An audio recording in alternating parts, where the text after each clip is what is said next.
بسم اللہ الرحمن الرحیم۔ عزیز طالبات، اردو قواعد و انشاء میں آج ہم مضمون نمبر 11 پڑھیں گے، جس کا عنوان ہے فوگ اور سموگ۔ ان کے اسباب پڑھیں گے، اثرات پڑھیں گے اور تدارک یعنی ان کے لیے کیا احتیاطی تدابیر اور ان کے خاتمے کے لیے ہم کیا اقدامات کر سکتے ہیں یہ پڑھیں گے۔ سب سے پہلے ہم فوگ اور سموگ کے بارے میں جان لیتے ہیں۔ 21ویں صدی کے انسان کو بے شمار مسائل کا سامنا ہے۔ ان مسائل میں ایک سفاک یعنی ظالم اور سنگین اور خطرناک مسئلہ فوگ اور سموگ سر فہرست ہیں۔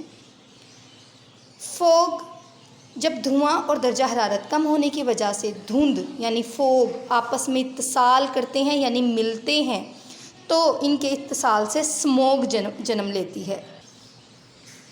یہ قسم کی فضائی آلودگی ہے جسے فوٹو کیمیکل سموگ بھی کہا جاتا ہے۔ یہ اس وقت پیدا ہوتی ہے جب نائٹروجن آکسائڈ جیسے دیگر زہریلے ذرات سورج کی حدت یعنی گرمی سے اپنا رد عمل ظاہر کرتے ہیں۔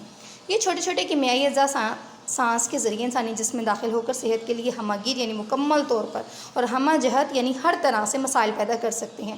نزلہ، زکام، کھانسی، گلے کی خرابی، سانس کی تکلیف اور آنکھوں کی شدید جلن وہ ظاہری علامات ہیں جو سموگ یعنی اس دھوئیں کے باعث ہر عمر کے شخص کو بری طرح متاثر کرتی ہیں۔ یہاں اس امر کا بھی ذکر ضروری ہے کہ سموگ انسانی صحت کو ایسے نقصانات بھی پہنچاتی ہے جو بظاہر فوری طور پر تو دکھائی نہیں دیتے، لیکن وہ کسی بھی شخص کو موذی یعنی مار دیتے ہیں اور مہلک مرض میں مبتلا کر سکتے ہیں، جیسا کہ پھیپھڑوں کی خرابی یا کینسر کا موذی یعنی مار دینے والا مرض وغیرہ۔ طبی ماہرین یا ڈاکٹروں کی تحقیق ہے کہ بچے اور بوڑھے سموگ سے سب سے زیادہ متاثر ہوتے ہیں۔ موسم سرما میں پاکستان کا صوبہ پنجاب بالخصوص لاہور شہر سموگ کے مہلک یعنی مار دینے والے اثرات کی زد میں آ جاتا ہے۔ موسم سرما میں لاہور کا ایئر کوالٹی یعنی جو ہوا کا تناسب ہے انڈیکس پاکستان کے دیگر شہروں کی نسبت سب سے زیادہ ہوتا ہے۔ انسانی صحت پر مضر یعنی نقصان دہ اثرات مرتب ہونا شروع ہو جاتے ہیں جو لاہور میں رہنے والوں کے لیے ایک لمحہ فکریہ ہیں یعنی بڑے ہی پریشانی کا باعث ہیں۔ قدرتی طور پر کرائز یعنی زمین کے ارد گرد گیسوں کا ایک غلاف موجود ہے جس میں نائٹروجن، آکسیجن، کاربن ڈائی آکسائڈ اور دیگر گیسیں بالحاظ وزن یعنی اپنے وزن کے اعتبار سے ایک خاص تناسب سے فضا کا حصہ بنتی ہیں اور بقائے حیات یعنی زندگی کے لیے بہت ضروری ہیں، مگر بے تحاشا انسانی آبادی اور چاروں طرف صنعتوں کے پھیلاؤ کی وجہ سے فضا میں ان گیسوں کا تناسب بگڑ گیا ہے۔ فضا میں مختلف قسم کی مضر صحت کو نقصان پہنچانے والی گیسیں جمع ہو گئی ہیں جن کی تعداد روز بروز بڑھتی جا رہی ہے۔ صنعتی چمنیوں سے نکلنے والی گیسیں، ٹریفک کی لاتعداد گاڑیوں اور خشت سازی یعنی گتا